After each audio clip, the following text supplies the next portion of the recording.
Donc à notre arrivée, on a une poubelle qui est en feu devant des immeubles.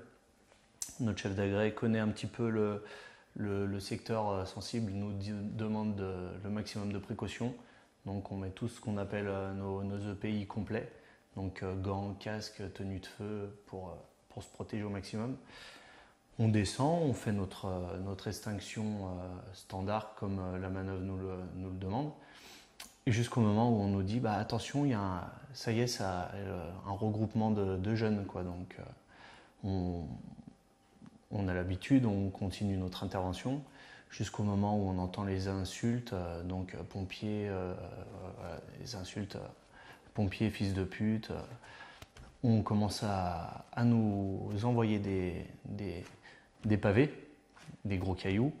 Et donc on entend résonner autour de nous, ça rebondit, ça claque. Et moi personnellement, j'ai été atteint au niveau de mon casque. Donc au début, j'ai pas compris ce qui s'est passé.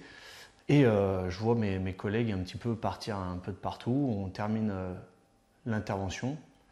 Je retrouve le pavé, le caillou. On continue et je me dis quand même, je viens de me le prendre dans la tête, quoi. Habituellement, ça arrive, mais quand ça nous touche, c'est plus pareil. Je viens de me dire là, j'ai eu une attaque physique, des gens qui n'ont pas envie que j'intervienne chez eux, qui n'ont pas envie de me voir. Donc j'ai une attaque physique et là je me dis, oh là, je viens de passer un cap quand même, mine de rien.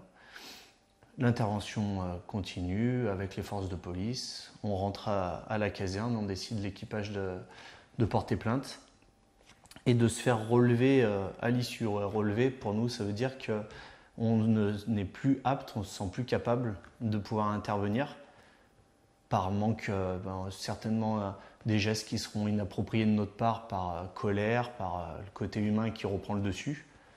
Et du coup, on va consulter, voir un petit peu ce qui suit par la suite, quoi. Parce que, revenons sur le pavé que vous recevez. Oui. C'est quoi? C'est un bruit? C'est un choc? Ça vous fait mal? Comment vous le recevez? Alors, clairement, je ne m'y attendais pas. Du coup, quand je me le prends, ça me floute au niveau du regard. Et comme une tête dans une casserole avec au niveau des oreilles, des sifflements, et puis ça revient tout doucement, quoi. Et là, on s'aperçoit que physiquement, on a été touché, quoi. Ça ne vous était jamais arrivé d'être touché par un pavé? Jamais touché, non. J'ai un collègue qui a pris, lui, au niveau de la jambe, il y a ça 2 semaines. Donc là, on se dit déjà qu'il y a déjà eu une atteinte physique, ce qui n'est pas normal. Mais quand ça arrive à soi, ouais, là, on est dedans, là. Est-ce que vous avez le sentiment que ce feu de poubelle était un nouveau guet-apens? Alors, comme il était placé, ça faisait penser. C'était un peu trop calme aussi au début. Et effectivement, quand on éteignait, tout est arrivé vite après. On s'est dit, ouais, c'était fait pour. On ne nous attendait pas à nous fermer, Souvent, le guet-apens, on vient nous fermer. Et là, non, parce que c'était sur la voie publique. Il y avait des femmes avec leurs enfants qui marchaient, qui auraient très bien pu se prendre les pavés parce que ça leur rebondissait à côté. Mais là, on se dit, le guet-apens, c'était prémédité, de toute façon, c'était prémédité. On vous a fait venir pour ça, oui. Pour pouvoir vous caillasser, clairement. C'est ça, clairement, oui. Vous disiez, j'ai l'habitude, en fait.